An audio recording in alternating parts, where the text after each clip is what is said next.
there are college professors who do nothing but teach horror, and so I'm always like, well, let's be in both worlds. Let's be Euro horror. Let's do the academic horror guys and the hardcore. I mean, a lot of these directors that I know from the '80s, Kevin Tenney, Jim Wynorski, Fred Olen Ray, they would completely not understand the whole academic thing. They were basically making movies to make money, and the way they got the coolest idea is what's something that's shocking that the studios won't do that we can put up quickly for a low budget. I mean, that's the questions they were asking. They weren't thinking, what's the subtext of this movie? What do we, they were just, making movies. And then you have these guys who, I mean, book length, a book, an academic book just came out, University of Texas Press, on Tobe Hooper, career of Tobe Hooper. And man, and I don't understand half of the words in the book. And Toby wouldn't either, and so, it's a different world today. Yeah. So when you worked at TNT and you were trying to choose your programming, I know that they had a binder there that you could go through the titles, what they had the rights to, and you check mark it, and you try to sell on letting them let you play a movie. What is the process like in Shudder when it comes to picking your movies? Well, it's much more complicated at Shudder. I mean, Ted Turner, a guy I really admired, in the early '80s, he was the first guy to realize that old movies had a big value, and so he bought the entire MGM library. That was his first purchase. He bought every movie that had been made by MGM up until 1982, and then he started buying other libraries. He was just accumulating libraries. So by the time I got to TNT, they had this thick volume of movies that they weren't just licensed by TNT, they were owned by Turner Broadcasting. And so every year, they say, anything you specifically want to show on the show, and we go through. All Todd Browning's movies are in here. All these great movies from the 30s. All these great movies from the 40s. All these great movies from the 50s. I would go through this and check, and they would say, we really don't want to show anything prior to 1980 and nothing in black and white. And because people see the black and white and they surf out, they go to some other channel, and people see that fuzzy color that you get on the older color processes, and they surf out. They say, it's something old, I don't want to watch it. And so I really wasn't ever able to show the main ones that I wanted to show, the classic 50s sci-fi and the Todd Brownings, even though we owned them. No one else was showing them, And at the time, Turner Classic Movies didn't show those. They were snobby about what they would show, and they did not show those horror films, and they did not show those sci-fi films. And so that was frustrating. Now, at Shudder, we have the opposite problem. We don't own anything, except what, occasionally you'll see a Shudder original, where they've bought the entire, that doesn't mean Shudder made the film, it means they saw it at a festival and they picked it up, And they have a long-term license on it. They either own it forever or they own it for 10 years or something. And so we can show those, but what we don't have is we don't have the oldies, And so the companies that have those that like us are like Severin, Arrow, Blue Underground, Bill Lustig's company.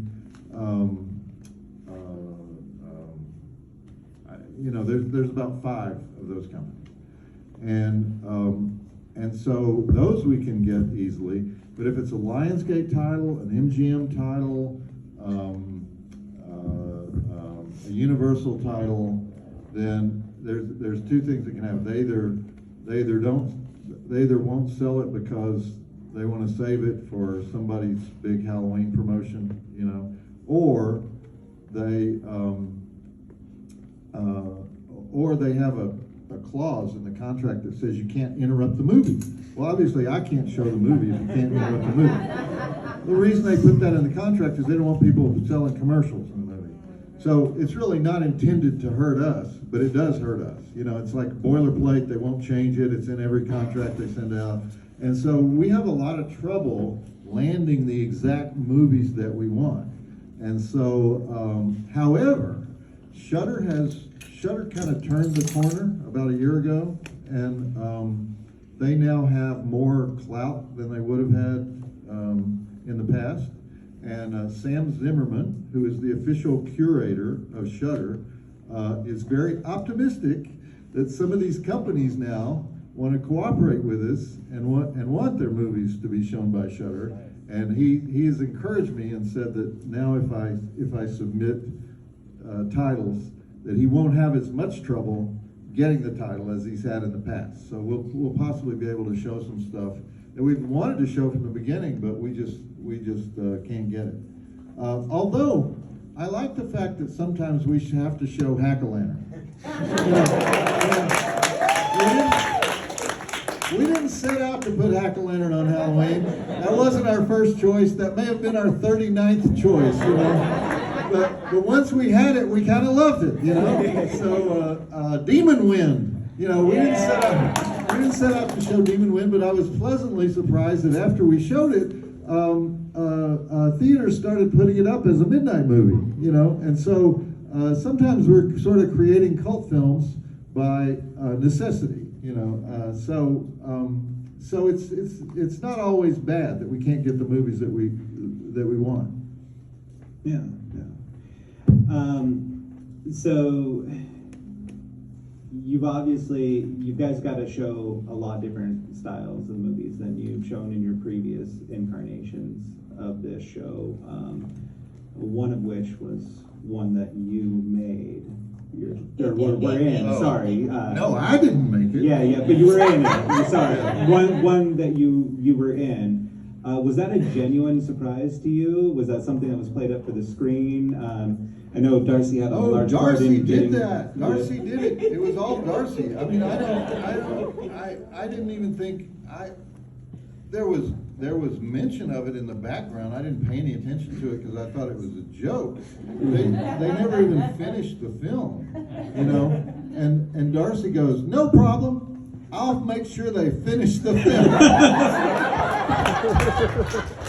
And so suddenly, you know, and I didn't know this until later, but she's on the phone with the director of the film, saying, "Well, how much would it cost to go into the editing suite and finish the film?" Well, you know, we don't really have a closing shot of the monster, and the pig didn't work, and that's true. The pig did not work. The pig was on a track. The pig looked good. The giant hog looked good, but they decided to mount it on a railroad track, like a dolly track, you know. And so you would shove it to try to make it go as fast as it could go, but that was not very fast. And so you put brush around it, make it emerge from the brush, but they could never quite get any really scary shots of the hog.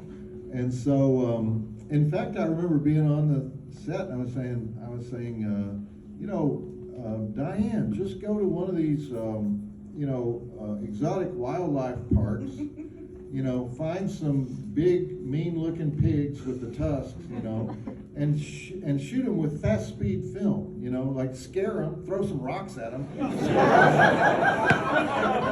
make them run around, and shoot them with fast-speed film, and then slow it way down, and then, get that snarl on their face and have them coming, just try to get them coming right at the camera. And, and you could make one of these regular looking pigs look like a giant hog, but she didn't want to do that. She had her mechanical hog. And so I really thought the movie would never see the light of day, I guarantee you, it would never have seen the light of day if it were not for Darcy.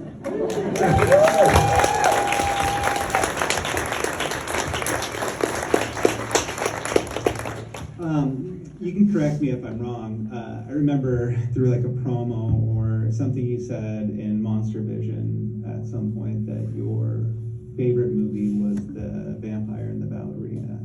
Am I wrong on that? I don't remember ever saying that. No. Okay. So I just made this up in my childhood. Yeah, you dreamed that. Okay. So second part of the question that is relevant, I apologize, is what is your favorite movie? Oh, favorite movie? Texas Chainsaw Massacre. I thought I made that eminently clear on the Dinners of Death marathon when if you watch the Dinners of Death marathon that we had on Thanksgiving 2018 and add up the number of minutes that I talk about the Texas Chainsaw Massacre, it's more minutes than the actual Texas Chainsaw Massacre. The commentary is longer than the film itself. Yeah, I was never able to show that when I was on the movie channel or on when I was on the movie channel and at TNT. It was a banned film. It was banned from all TV. You couldn't even show it on premium cable. It was on the Too Grisly for Cable list, and so the first time it became acceptable to show the original Texas Chainsaw Massacre on TV is after the remake came out. So there's something about a big budget remake that then legitimizes the original film. I don't know how that works, but that's what happened. Painful for you to show in your career? Well, there's two answers to that. They're movies. If you're talking about a movie that is so bad that I can riff on it, Mm-hmm. and it becomes okay. Howling 7 and Samurai Cop. But if you're talking about a film that there is no way to talk about it, it never becomes good. Super Beast, which we showed on TNT. Super Beast was filmed in the Philippines. It's really just people wandering around the jungles in the Philippines for 2 hours. Nothing happens in Super Beast. There is no beast. No. That's a Super Beast. Do you still have the deal going on, if anyone can accurately describe the plot of that movie, that they get a case of old Milwaukee from Well, you? actually, yeah, I did say if you can accurately describe this plot, if you can write down this plot and send it to us, I will send you a case of old Milwaukee. I was subsequently told by TNT Legal that I had violated all kinds of federal statutes by doing that, and never do that again. But quite a few people tried, and they all failed. Well, I mean, it's been like, what, 25 years or something? Has anyone at the cons ever come up and attempted a real? I don't think anybody's watched Super Beast since then. Fair enough. So social media has obviously become a huge part of your recent incarnation with this show. Yeah. One of the cool things that we're seeing is we get hints to the movies that you'll play going into it. Well, we have a contest. I give Yeah. clues, and that's another thing that Darcy has strong opinions about. You can't give those clues; everybody will get it. You can't give those clues; nobody will get it. The clues are never accepted. Is it weird running a show in this time that is completely different to how you marketed it before, where you're able to do more of, I mean, obviously it doesn't cost money to put those tweets out on Twitter, where you had to rely on commercials and promos and then still have to worry about people coming in at 2 o'clock in the morning. Well, yeah, I mean, I don't worry much about the marketing. I kind of enjoyed being on networks where the show wasn't that important to the network, to tell you the truth. When I was at the movie channel, I was kind of an afterthought. I mean, it was movies that they had picked up that they didn't know what to do with, and so they put them on my show. It was, they would go to these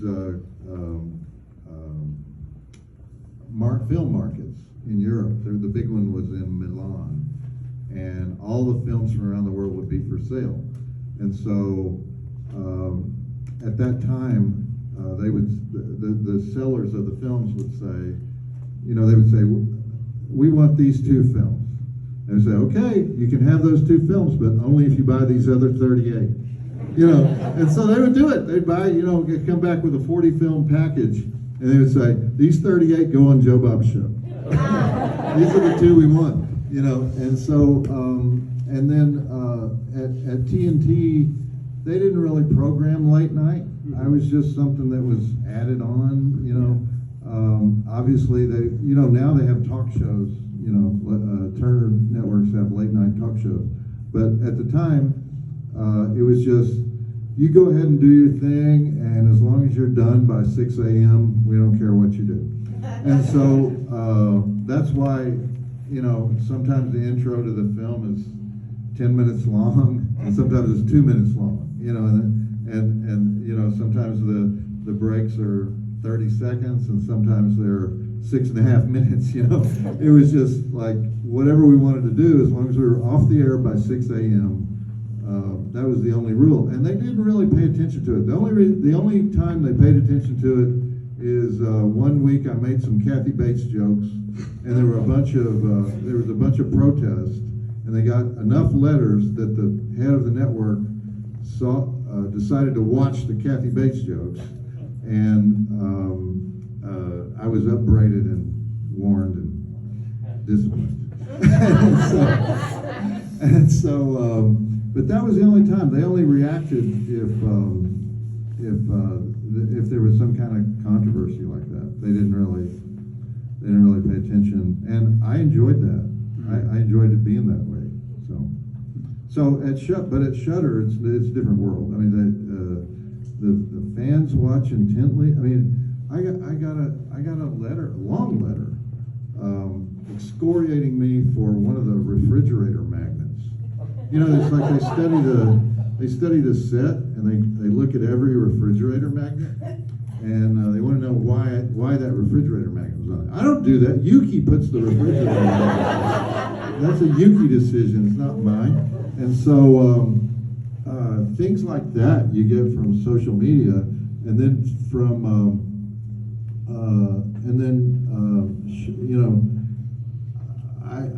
I spent my whole career being politically incorrect, and suddenly now there's certain politically incorrect things that Shudder will react to that they don't really want me to talk about. Certain subjects, they don't want me to go there. They don't want me to go there. And see, my theory is that you go there in order to tell jokes so that the hot topic of the day becomes not so hot. So that people can talk about it and we can all be together. It's like a family. So that I have this naive belief that America can once again be a family. So if your brother has a weird opinion that you think is crazy, well, then that's crazy Ronnie, but he's still your brother. But increasingly, the decisions made at all media companies are that, there's certain places where we just won't go because there will be too much social media chatter about it. They do not want social media chatter. Mm-hmm. They do not want people arguing about anything where their show is at the center of the chatter. And so it takes away a lot of my ability to talk about certain things that I would otherwise be talking about. Mm-hmm. Yeah, it definitely seems like the Joe Bob character has progressed in the years as far as... Oh, that's depressing. As far as subjects like that, is that because of Shudder's worry, or is it because John Bloom has progressed in years and has had a different outlet? I haven't changed at all. I've always thought that wherever the ouch is in society, you go and you punch it. And that's the way you do comedy. I still believe that, but increasingly, for example, Donald Trump was the first president that you could not make jokes about. It's like every president. I've made jokes about every president from from Carter. I made jokes about every president starting with Carter, and everybody, and up until very recently, that's what you did. If you were demanding any kind of comedy, you always have to make jokes about the president, whether it's Bush or Obama or Carter or Reagan or whoever. Clinton was great. That was 8 years of gold. Trump was the first president where if you made a joke, people hated you. They hated you. They thought you had some agenda for making fun of the president. Are you fucking kidding me? He's the president. You're supposed to make jokes.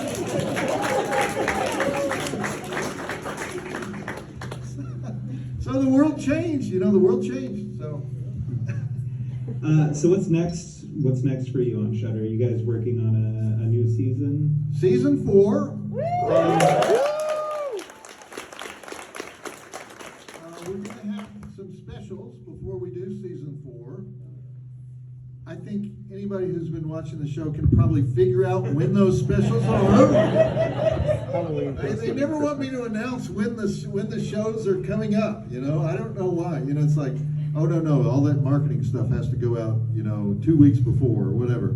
So, but we actually have 4 specials, because I'll give you a little hint. A month ago, we had the first annual Joe Bob's Jamboree at the Mahoning Drive-In in Lehighton, Pennsylvania. Middle of nowhere. But you know how most people don't know the Appalachian Mountains go all the way up into Maine, So this is the Appalachian Mountains in eastern Pennsylvania. My people. And so we had this 4-day Woodstock. It was the drive-in Woodstock. And I mean, people came, it was like crowded and it rained, but people were like toughing it out and they were camping there and everything. And on Saturday night, we recorded an episode of The Last Drive-In. Mm-hmm. So the first time we've done like a live episode of The Last Drive-In at a drive-in. Mm-hmm. And you can imagine the sort of technical difficulties, especially because it was raining. And so, but we did an episode of that. So that's going to be a special. And that has Linnea Quigley and Amelia Kincaid on it, correct? It does. Yes, yeah. It does. Yes. So I can imagine what movie you won't have much trouble guessing what the first movie is. You might have trouble guessing what the second movie is. But that's something that I would like to do. Anyway, the Joe Bob's Jamboree was such a hit. It had 4 aspects of it. I did my live show on Thursday night. We had Mutant Fest on Friday, which is the ultra low budget film festival for guys who don't have any access to LA or New York, and they have made films on their own. And 2 great films came out of that, by the way. If you want to go find them online, one is called Southern Gothic, made by a guy in suburban Nashville. Tennessee Gothic. What did I say? Southern Gothic. Tennessee Gothic. And the second one was Loss Prevention, made by some guys in Louisville, Kentucky. And both movies made for under $30,000. And just amazing work. Go watch those movies. And really made me realize I did a good thing by creating this thing, Mutant Fest, because now we're going to have it every year, and we're going to honor these movies. Both of those movies probably would have disappeared if we hadn't have said, brought some attention to them. And then on Saturday we did the live Last Drive-In, and on Sunday we did the Haunted Drive-In. We had 2 classic movies. We showed Them and House of Wax, the original House of Wax, and Darcy and I hosted it from the concession booth, and we had zombies roaming the lot. And so And so anyway, and then we had vendors and bands and everything. It was like a whole P.T. Barnum thing. And so next year, we're going to do it out west. You know, we're going to, for one thing, it doesn't rain as much out west. Well, it rains here. But we're going to do the Joe Bob's Jamboree somewhere out west. I hope we do another live show. We got a few more minutes, and I figured it would be unfair of me not to open up questions to the rest of Hi, Joe Bob. I'm Chanel. This is my husband, Mark. A few years ago on the show, you showed Street Trash. This is one of my husband's favorite movies, and he's much too embarrassed to ask himself, and I will ask for him. Ever since then, we have been wondering why you gave it was it 2 stars, guys? Does anybody else remember? Okay, so the question is, it's the, one of their favorite movies is Street Trash, and why did I give it such a low rating? Yes. I don't remember what I gave it. You gave it a 2. I just gave it 2? Well,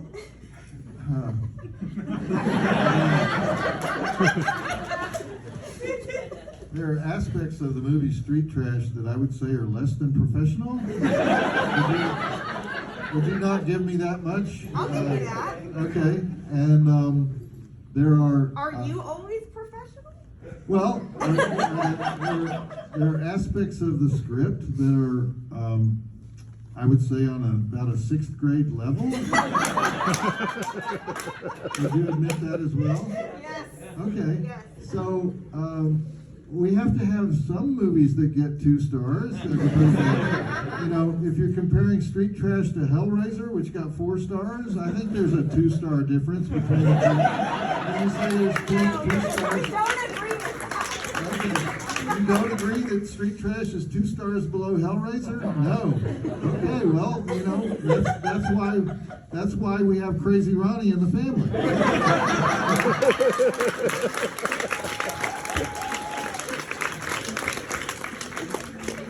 We don't kick you out for that opinion, but we do call you Crazy Ronnie.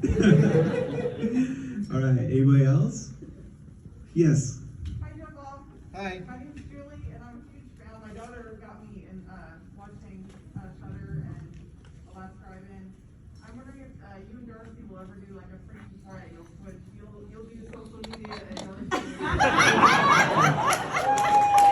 Did anybody hear that? You know, that you have a Freaky Friday where Darcy does the review or the intro, and I do the social media. Well, first of all, you know, if I was doing the social media, it would just be, okay, you're a moron. So that would not be good. That'd be awesome. So what we should do is,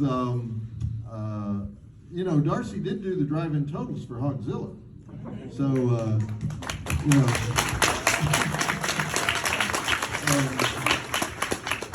But yeah, I mean, I'm fine to not do as much work. I would be happy to turn over more of the responsibilities of the show to Darcy. What movie would that be, Darcy? What movie would you want to do?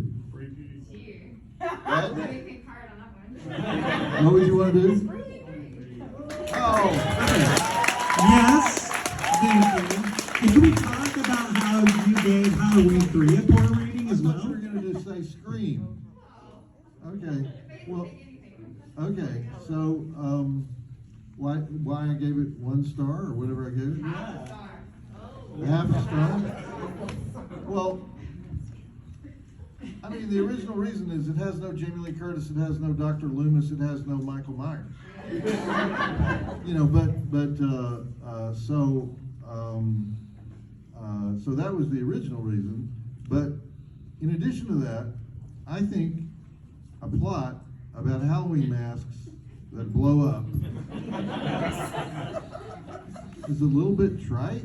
It's a little bit like not a fully formed idea. and so I was never, so in the debate between John Carpenter and Mustafa Akkad, who owned Halloween, and his son Malik Akkad still owns the Halloween franchise. Mustafa is looking at those box office returns, and he's saying, "John, why did you do this?" And John is saying, "Well, I was thinking, we could go in all these different directions with the Halloween name, with the Halloween franchise. Since it's such a generic name, we could do all these different stories." And Mustafa goes, "Okay, that's it. I'll take over now." and so starting with Halloween 4, it becomes the franchise that we know today, which I think you would have to say they made the right economic decision, as far as the Halloween movies and the amount of money that they eventually made, that was the right economic decision for the franchise. So I guess what I'm saying is I agree with Mustafa. I don't agree with John Carpenter as to where the franchise should go. So that's pretty much it. I mean, everyone says, well, would you feel differently if it was not called Halloween 3? If it was just called Season of the Witch, although there's already a movie called Season of the Witch, but if it had some other title. And possibly, yeah, 2.5 stars if it's like but that's not what they did. They called it Halloween 3, and so that's my feeling about it. Is they just said, well, all right, we're cutting off the franchise. We're not doing it anymore. After Halloween 2, and fortunately, they had a businessman who owned the name who said, I don't think that's the direction we should go. And so now we have all these other Halloween movies. For better or worse. Yeah. We would not have Halloween 2018 if Mustafa Akkad had not made that decision. We would not have Halloween Kills, which comes out in October, if he had not made that decision. So. Fair enough. We got time for one more question. You know what? I'll get 2 more questions. Both you guys, but you first because you're in the front. I mean, we have Cannibal Holocaust as sort of a threshold for strangeness, over the top violence. Oh, that's not the threshold. Oh, we would go far beyond. I would go far beyond Cannibal Holocaust. That may be the threshold of Shudder. It's not my threshold. If you screened any that you said it was too much for you, then you would not show it. Oh, is there any movie that I would not show? No. There's not.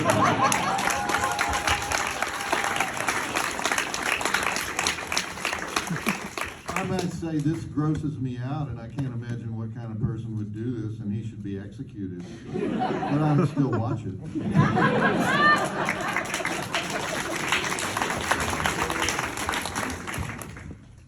Hey, Joe Bob, I was just curious, what was the process like at Shudder finding a male girl, and how did you choose Darcy?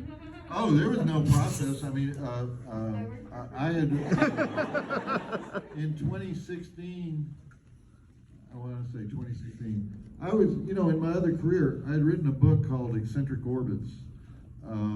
It came out, I think it came out in 2016. Did it come out in 2016? And I was doing a book signing in Mountain View, California. Do you guys know Mountain View, California? It's where Google is. It's where the Pentagon. I was actually making a speech that day at the Pentagon Silicon Valley place. Where they do secret Silicon Valley type stuff for the Pentagon people. So I was actually speaking at this top secret facility, and so I said to the publisher, "Let me do a book signing at the." And so they put me at the Mountain View bookstore on the main street of Mountain View, and this is like the heart of Silicon Valley. Very serious people, and so it had nothing to do with bad movies, horror, or anything. It was just this book, Eccentric Orbits, that I wrote about satellites. And so Darcy shows up at the book signing dressed as the mail girl. So all these people from Google and the Pentagon are looking at Darcy saying, "Oh, that's interesting," you know. And so she was unmistakable. And so, you know, I signed the book. I talked to her. She didn't really explain, you know, why she was dressed as the mail girl or anything. But we just, you know, we just posed for some pictures and everything. And you know, she messaged me later and said, you know, I was at the thing, and you know, and so when I started talking to Shudder about doing the show, I just said, well, you know, you were the last mail girl, because 2016. You know, I said, do you want to be the mail girl? And she said yes, and I think you probably didn't even think I was being serious, right? Because I just said, I gotta have a mail girl. You want to be the mail girl? And because you already had the costume, and she said, yeah. And so when I'm talking to Shudder, I said, you know, I always have a mail. You want to do Monster Vision? You want to do the exact same show? You know, we have to have these elements. And I gave them the elements of what we had every week. And so one thing we had was a mail girl, and they said, okay, who's that? And I said, well, it's, you know, it's Diana Prince. And so that was the extent of the process. It wasn't like we had auditions. I said, you want to come be mail girl? Now, I didn't realize that would make you nervous. But she was a basket case at the marathon. You know, you were very nervous about being the. Would you say that's accurate? That you were nervous?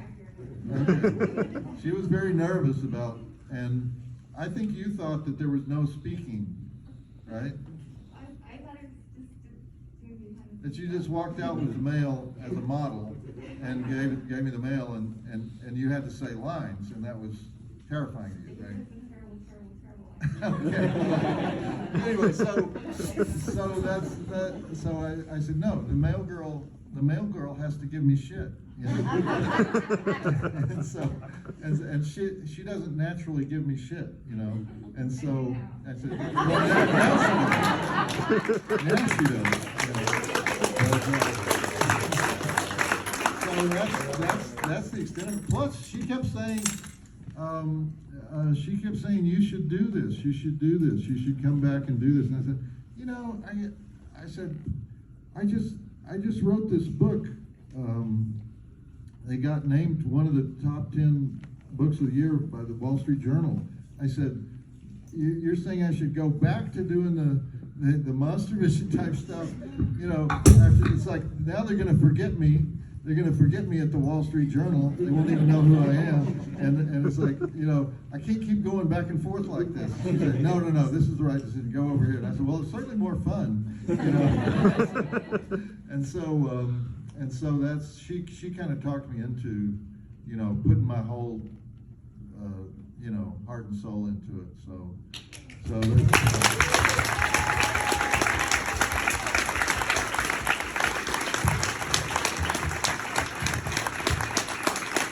Thank you for coming out.